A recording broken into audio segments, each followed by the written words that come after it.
오늘 추수감사 주일입니다. 그리고 우리의 가족들을 함께 초청해서 합하여 예배를 드리는 가족사랑 축제의 날이기도 합니다.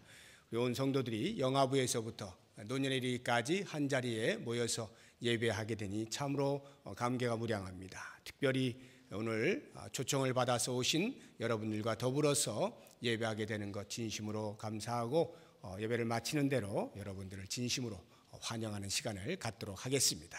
오늘 저는 간단하게나 하나님의 말씀을 여러분들과 같이 생각을 해보려고 합니다. 우리 인생에 있어서 특히 나를 생각할 때 나는 과연 어떠한 것에 가장 관심이 있는가 하는 부분을 여러분들에게 질문을 드리고 싶습니다. 한번 속으로 생각해 보십시오.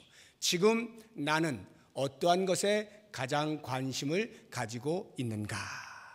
그 관심이 있는 것이 곧 나의 가치관을 반영한다고 보면 되겠습니다. 만약 내게 재물이 관심이 있다면 그 재물이 이 땅을 사는 동안에 참으로 가치 있는 것이다, 중요한 것이다 라고 생각하는 자신의 가치관을 반영하는 것이겠죠.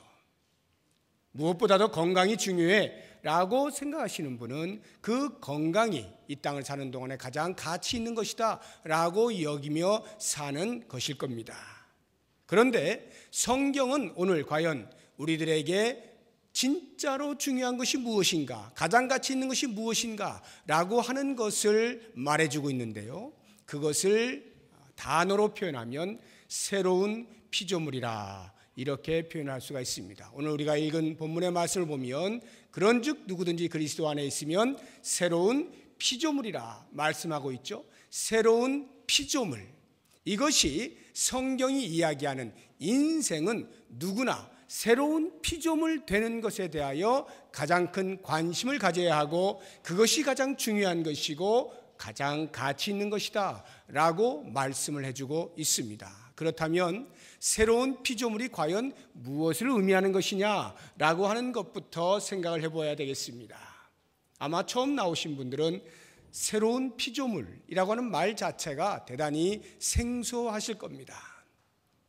이 새로운 피조물에 대한 이해를 위해서 제가 하나님께서 창조를 하실 때에 그 하셨던 사역이 여러 차례가 있는데 그 창조 사역의 관점에서 설명을 드리면 좀 더 새로운 피조물에 대한 이해가 쉬울 거라는 생각이 듭니다. 여러분들이 생각할 때는 하나님께서 창조 사역을 몇 번이나 하신 것 같습니까? 앞으로의 되어질 일까지 생각을 해서 하나님의 창조 사역은 총 3번 일어나게 됩니다. 아시는 대로 창세기 1장 1절, 성경의 가장 첫 번째 책인 창세기 1장 1절 보면 태초에 하나님이 천지를 창조하시니라 해서 하나님께서 과거에 천지를 창조하신 사건이 있었습니다. 6일 동안 지으시는데 온 우주 만물뿐만 아니라 마지막 날에는 당신의 형상을 따라서 우리 인간들을 지으시죠. 이것이 첫 번째 하나님께서 행하신 창조 사역이었습니다. 그러면 마지막 미래에 있게 되어질 창조 사역은 성경의 가장 마지막 책인 요한계시록 21장 1절에 보면 새 하늘과 새 땅이 있을 것에 대하여 말씀을 하고 있습니다. 21장 5절에 보면 보라 내가 만물을 새롭게 하노라 해서 처음 창조되어진 것과는 전혀 다른 새로운 천지를 창조하시는, 만물을 창조하시는 사역이 있게 되어질 것입니다. 아직 이 사역은 행하여지지 아니한 것입니다. 자, 그렇다고 하면 이 과거와 미래에 있게 되어질 창조 사역의 중간, 지금 우리가 살아가고 있는 바로 이 현재에도 하나님께서는 계속해서 창조 사역을 이어가고 계시는데 그 창조 사역은 다름 아닌 인간을 바꾸는 작업입니다. 하나님께서 첫 창조 사역 때에 만드신 그 인간이 죄를 지음으로 말미암아 타락하여서 더 이상 하나님과 관계하여 살아가지 못하게 되었을 때 하나님께서는 심히 가슴 아파하시면서 어떻게 하면 죄로 인하여 멀어져 버린 그 인간을 다시 구원할 수 있을까? 다시 하나님과 관계하며 살아가게 할 수 있을까를 생각하시면서 계획을 세우신 것이 구속 사역입니다. 인간을 구원해야 되겠다라고 하는 이것, 타락한 인간을 하나님의 품으로 다시 불러들이는 구원, 이것을 가리켜서 새로운 피조물이라, 두 번째 창조 사역이라 말하는 것입니다. 다시 말하면 하나님의 이 두 번째 창조 사역, 현재 있게 되어지는 타락한 인간을 죄 없다 하시고 하나님의 자녀로 삼아주시는, 구원하여 주시는 자를 가리켜서 새로운 피조물이라, 이렇게 표현을 하는 것입니다. 자, 그렇다고 한다면 하나님의 구원을 받은 자, 새로운 피조물 되는 것이 왜 그렇게 인생에게 중요한 것인가? 왜 그것이 가장 가치 있는 일인가? 라고 하는 부분을 우리가 같이 생각을 해보겠습니다. 대부분의 사람들이 보편적으로 동의하고 있는 이 땅에서 가장 중요하다고 여기는 것 가운데 하나는 뭐니 해도 머니죠. 돈입니다. 재물입니다. 돈이 참 중요하다. 이 부분에 대하여서 동의하지 아니하시는 분은 이 자리에 거의 없으리라는 생각이 듭니다. 지금 당장도 돈이 필요하다고 궁색해하는 분들이 적지 않을 것입니다. 돈은 우리가 이 땅을 살아가는데 반드시 필요합니다. 그러나 그 돈은요, 우리가 이 땅을 사는 동안에 잠깐의 효력을 발생할 수는 있어도 영원한 것은 아닙니다. 또한 돈이라고 하는 것은 말 그대로 돌고 도는 것이어서 지금 오늘 내 주머니에 돈이 있다가도 내일이면 돈이 빠져나갈 수도 있는 것이 돈인 것입니다. 그렇기 때문에 그 돈이 나에게 가장 가치 있는 것이야 라고 여기며 사는 사람은 내 주머니에서 돈이 빠져나가는 순간 가치도 함께 빠져나가면서 더 이상 살 의욕을 갖지 못하게 되는 것입니다. 그런데 여러분, 돈이라고 하는 것이 내 주머니에 가득 차면 언제나 그것이 행복합니까? 더 쓸 데가 없을 만큼 많이 쌓아두면 정말로 행복할까요? 그렇지 않죠. 우리의 주변에서 보면 돈이 없어서 신음하는 사람들도 많이 있지만 돈 때문에 힘들어하는 사람도 적지가 않아요. 돈이 없는 사람이 볼 때는 행복한 고민이야 라고 말을 할지 몰라도 정작 돈을 가진 사람들이 그 돈을 움켜잡기 위하여, 빼앗기지 않기 위하여, 없어지지 않기 위하여 밤낮을 자지 못하고 지켜내야 되는 불안한 가운데서 사는 모습들이며, 그 돈들로 인하여서 진정한 행복이 언제든지 올 줄만 생각하였지만 때로는 예기치 못한 다른 것들로 인하여 돈은 많이 쌓여 있는데도 불구하고 불행한 삶을 사람들이 적지 않아. 그들 가운데는 심하면 자살까지도 하는 것을 우리는 사회의 뉴스를 통해서 얼마든지 접하게 되는 것입니다. 여러분, 돈을 얼마를 가지고 있으면 행복하겠어요? 그 돈으로 불로초를 살 수가 있습니까? 영원히 늙지 아니하는 무엇인가를 살 수 있나요? 잠깐 이 땅을 사는 돈에 조금 생명을 연장할지 몰라도 계속 사는 건 아니죠. 이미 유한한 것임을 우리는 잘 알고 있기에 그것이 우리 인간에게 진정한 가치요 중요한 것이 될 수는 없는 것입니다. 요즘은 웰빙 시대라 해가지고 돈보다도 건강을 더 챙기시는 분들이 많이 늘어나고 있습니다. 돈 많으면 뭐해? 내가 몸이 아프면 아무것도 아니지. 돈 쓸 데도 없이 그냥 시름시름 앓다가 죽게 될 건데 내가 건강한 것이 최고야 하고 요즘은 건강 많이 챙기십니다. 그래서 음식도 조절하고 다이어트도 하고 웰빙 음식이라 해가지고 따로 파는 거 그거 섭취하기도 하고, 뿐만 아니라 운동도 열심히 해서 어떻게든지 몸을 건강하게 하여 살고자 하는 그러한 시대를 살아가고 있습니다. 대단히 중요하죠. 몸이 아프면 하고 싶은 걸 못합니다. 그러니까 건강한 거 참 중요해요. 그런데 이 건강도요, 그렇다고 해서 아무리 좋은 거 섭취한다 하여서 100살 넘고 200살 사는 것 아닙니다. 적어도 현대의학으로 말을 하자고 하면 100살 살면 아주 넉넉히 산 거예요. 뭐 몇십 년 후에는 의학이 더 발달해서 한 140살까지도 산다는 말이 나오곤 하고 있습니다만, 그래봐야 40년 더 사는 거예요. 어차피 사는 인생 마지막 종착역이 있어요. 죽음을 피하지 못합니다. 아무리 건강하게 살려고 몸부림을 쳐도요, 마지막 순간에 하나님이 숨을 거두어 가실 때 그 죽음을 피해가지는 못하는 거예요. 그러니 건강도 역시 유한한 이 땅에서 그저 그나마 생각해 볼 만한 가치 정도밖에 안 되는 것입니다. 그렇다고 하면 과연 우리는 재물이나 우리의 건강만큼이나 내 영혼이 어떻게 되어질 것인가에 대해서 관심이 있는가 하는 것을 생각해 보십시오. 나의 영혼이 과연 어떻게 될 것인가?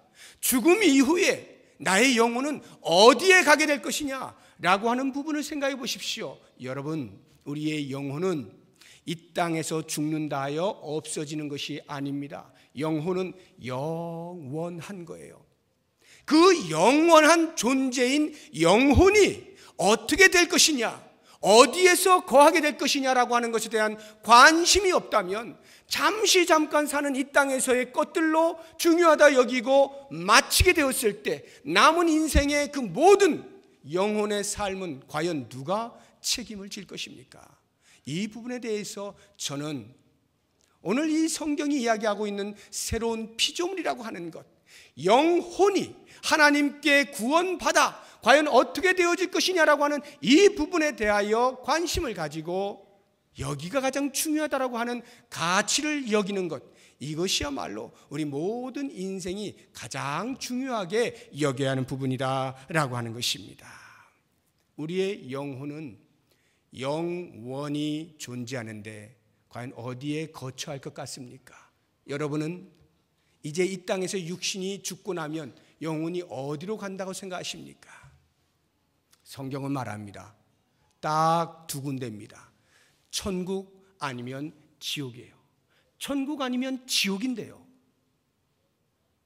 새로운 피조물 된 자만이 천국을 가는 것이에요.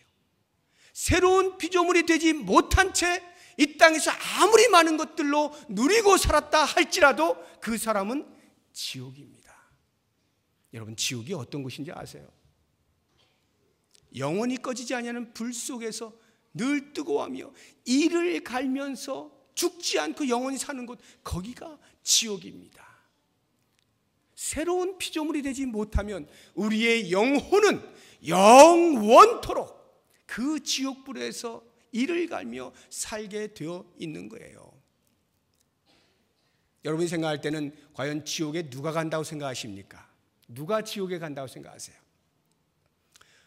예수를 알지 못하는 사람도, 예수를 믿지 않는 사람도 워낙 지옥, 천당 이야기를 많이 들었기 때문에 지옥을 누가 갑니까? 라고 하면 대부분 말씀들을 하셔요. 나쁜 짓 한 사람이 가지, 죄 지은 사람이 가지, 이렇게 이야기를 하십니다. 전혀 틀린 말이 아니에요. 죄 지은 사람이 갑니다. 그러나 제가 좀 더 현실적으로 말씀을 드리면요, 지옥은 기회를 놓친 사람들이 가는 곳입니다. 기회를 놓친 사람들, 이 땅을 사는 동안에 있었던 수없이 많은 기회들을 놓친 사람들이 가는 곳이 지옥이에요.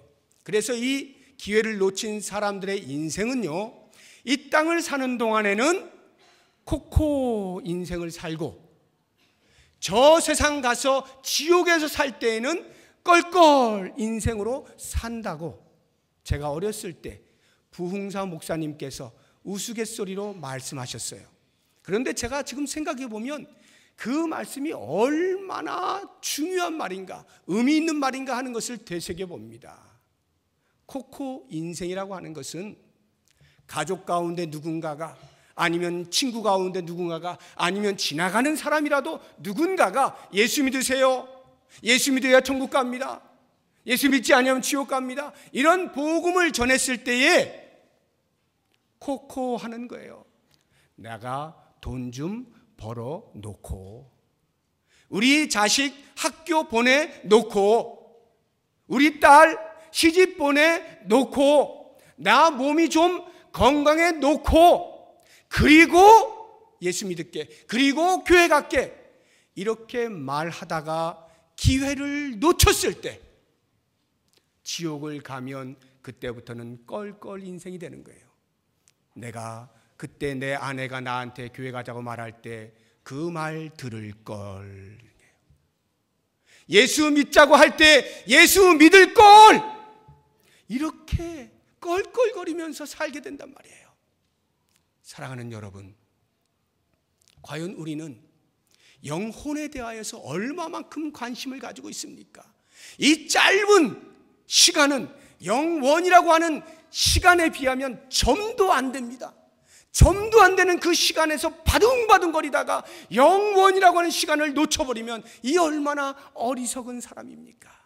그러므로 이 시간 우리는 영원을 준비하는 사람으로서 더 이상 기회를 놓치는 사람이 아니라, 예수 믿고 구원받자라고 말을 할 때에 그 말이 내 귀에 들려올 때에, 그렇습니다, 내가 예수님을 믿겠습니다, 주님이 나의 구세주이십니다, 주님만이 나의 길이 되십니다 고백하면서 새로운 피조물이 되어서 영원히 천국에서 살아갈 수 있는 여러분의 삶이 되시기를 주의 이름으로 축복합니다. 제가 이번 금요일에 우리 성도 가운데 손정일 집사님이란 분이 하나님의 부름을 받아 가셨습니다. 지금은 고인이 되셨어요. 여러분도 많이 기도하셨죠? 우리가 같이 기도하던 분입니다. 가난 말기에 사형 선고를 받고 그분이 모든 그 항암을 다 거부하였습니다. 그리고는 남은 생을 그저 하나님 나라 가는 것, 천국 가는 것을 소망하면서 자신의 삶을 정리해 가기 시작하셨습니다. 그렇게 투병 생활을 하면서, 자연적으로 투병 생활을 하면서 거의 막바지가 되었을 때에 미망이 되시는 우리 염권사님이 너무 힘들어 하잖아요. 그러니까 더 이상은 내가 집에 못 있겠다 라고 해서 지난 화요일에 샘물 호스피스라고 하는 곳으로 옮겨가셨습니다. 이제 나 때문에 짐 지지 마 하고 자기 아내를 배려하는 차원에서 샘물 호스피스 병원으로 옮겨간 것입니다. 그날 아침에 제가 신방을 가서 힘내세요. 그분이 저한테 평소에 제발 살려주세요라는 기도 좀 하지 말라는 거예요. 그냥 이렇게 해서 조용히 하나님 부르실 때 가겠으니까 괜히 뭐 살려주세요 울고불고 하지 말라는 거죠. 제가 그분 말 그대로 믿고 말을 못했어요. 하나님께 살려달라는 말을 못하고, 주님 그 영혼 책임져 주세요 이렇게 기도하였는데, 그날 가시면서 누워가지고 더 이상 움직이지도 못해요. 그런데도 계속 농담을 하시더라고. 저한테 농담을 하시는 거예요. 아이고, 그래도 내가 거기 가면 아마 내가 제일 건강할 거야. 그러니까 내가 거기 가서 반장해야지, 반장. 그분이 경찰 출신이에요. 늘 반장 같은 삶을 사셨던 분이에요. 그러니까 거기 가서도 반장하시겠다라고 그런 농담을 하시더라고. 제 마음이 얼마나 그야말로 짠한 거예요. 제가 그 농담을 그대로 봐서, 그래요, 집사님은 반장하며 사셔야 됩니다. 거기 가서도 반장하시고요, 집사님보다 더 힘들어하는 그 사람들에게 예수를 전해주세요. 그리고는 보내드렸는데 불과 4일이 채 되지 않아서 임종실로 옮겨갔다는 거예요. 불이 나게 쫓아갔습니다. 숨을 헐떡헐떡거리면서 거의 넘어가시는 순간이에요. 큰아들이 아직 도착을 하지 않았지만 제가 직감적으로 오래 못 버티시겠다 하는 생각이 들어서 임종 예배를 드렸어요. 거기 모인 가족들과 함께 간 신방대원들과 함께 임종 예배를 드렸습니다. 하나님 앞에 그 영혼을 의탁드렸습니다. 하나님, 영혼을 받아주십시오. 말씀과 기도가 다 끝나고 채 10초가 지나지 않아서 숨을 거두셨어요. 제가 그 장면을 보면서 이분이 평소에 그렇게 예수님을 잘 믿었던 분이 아니에요. 젊었을 때 나름대로 놀면서 사신 분이에요. 예수님은 잘 믿어서 훌륭하게 신앙의 어떤 업적을 남긴 그런 분은 아닙니다. 그런데요, 말년의 병을 알게 된 이후부터의 삶을 보면요, 완전히 다른 사람이 되었어요. 신앙 좋은 사람도 어떻게든지 하루를 더 살아보려고 애를 쓰는 이 시대에 오히려 자신의 생명을 주 앞에 의탁하고 하나님 앞에 갈 것에 대한 준비를 하는 그 과정들을 제가 쭉 지켜보면서 제 마음 가운데는 말할 수 없는 감동과 감격이 있었습니다. 인생은 이렇게 영원을 준비할 줄 알아야 된다. 이 짧은 인생을 사는 동안에 그래 내가 70을 살아서 1년을 더 살면 무엇하겠어요? 그래봐야 71살이에요. 10년 더 살아봐야 80년이에요. 그런데 만약 그 인생을 더 살기 위하여 내가 영원을 놓치고 나의 영혼이 어디로 가야 할 것을 알지 못한 채 이 땅의 것들을 계속하여 집착하여 살아갔다고 한다면 그 영혼이 지금 어떻게 됐겠어요? 그런데 너무나도 감사하게 우리 사랑하는 고인은 남은 생을 그 영원을 준비하는데 올인을 한 거예요. 그렇게 투자를 하시니까 마지막 순간 숨을 거두시는데요, 그 얼굴이요, 보신 분들은 다 압니다. 천사의 얼굴이 확 펴가지고 막 숨이 헐떡거리면서 고통 가운데 있던 분이 임종 예배를 마치고 숨을 거두었을 때 그 얼굴이 천사와 같이 변하더라고요. 영원을 소유한 자의 모습 아닙니까? 사랑하는 여러분, 이 짧은 인생으로 과연 무엇을 가치 있게 여기며 살 것입니까? 새로운 피조물 된 것을, 새로운 피조물 될 것을 믿음으로 받으시고 영원을 잘 준비하시는 우리 모두가 될 수 있기를 주의 이름으로 축복합니다. 자, 그렇다고 하면 마지막으로 이렇게 새로운 피조물 되는 것이 중요한데 어떻게 하면 새로운 피조물이 될 수가 있을까요? 어떻게 하면 하나님의 구원을 받을 수가 있을까요? 오늘 말씀이 우리에게 명확하게 들려줍니다. 그런즉 누구든지 그리스도 안에 있으면 새로운 피조물이라. 누구든지 남녀노소를 불문한다는 겁니다. 빈부의 귀천을 불문한다는 것입니다. 지식의 유무를 불문하는 것입니다. 권력이 있고 없는 것이 관계가 없어요. 오직 그리스도 안에 있으면 그 사람은 새로운 피조물이 되는 거예요. 그리스도 안에 있다는 말은 그리스도를 영접한다는 말입니다. 그리스도를 믿는다는 말입니다. 그리스도를 나의 구세주로 받아들인다라고 하는 말입니다. 자, 그렇다고 하면 예수님을 받아들인다는 것이 무엇을 의미하는 것인지 제가 예를 하나 들어봅니다. 제가 중학교 1학년 때 수영장을 갔습니다. 친구들하고 같이 2명, 저까지 3명이 수영장을 갔어요. 지금도 생생합니다. 그 2명은 수영을 잘했어요. 배웠습니다. 저는 가난한 거로 수영을 못 배웠습니다. 시골에 살았으면 개헤엄이라도 배웠을 텐데 불행하게도 서울에 사는 바람에 수영을 배울 기회가 없었어요. 저는 수영을 못한 채 친구들을 따라 수영장을 갔습니다. 나도 한번 배워봐야지 하고는 갔어요. 수영장을 보니 어마어마한 거예요. 그 친구들은 수영을 잘하니까 큰 데서 노는 거예요. 저도 기분이 좀 그렇더라고요. 그래서 나도 한번 큰 데서 놀아보자 하고는 큰 데를 들어갔습니다. 그런데 수영이 안 되니까요. 그래서 이렇게 수영장이 직사각형으로 있으면 여기와 여기 이 코너에 여기에서 여기를 손으로 탁 하면 잡히는 그 거리를 제가 순간 딱 준비하고 있다가 하나 둘 셋 촥 해서 딱 잡는 요것을 제가 시도를 했습니다. 그러다가 이게 웬일입니까? 하는데 이거 놓친 거예요. 그래가지고 그 구석에서 구석을 가는 그거를 놓쳐가지고 그만 가운데로 둥둥둥둥둥 이렇게 떠내려오게 된 겁니다. 제가 완전히 난리가 났죠. 허겁지겁 위를 바라보는데 사람들은 다 그냥 있고 친구 둘이 있는데 한 명은 껄껄껄껄거리면서 웃는 거예요. 장난하는 줄 알고. 한 명이 직감을 한 겁니다. 그래서 제 친구가 뛰어들어왔어요. 어떻게 됐을까요?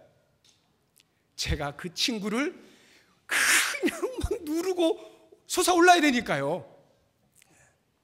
그때 저 멀리서 구조대원이 광경을 보고는 쫓아와서 들어와가지고 두 사람을 다 데리고 나오더니 제 친구의 등짝을 팍 때리는 거예요. 네가 왜 들어가 임마!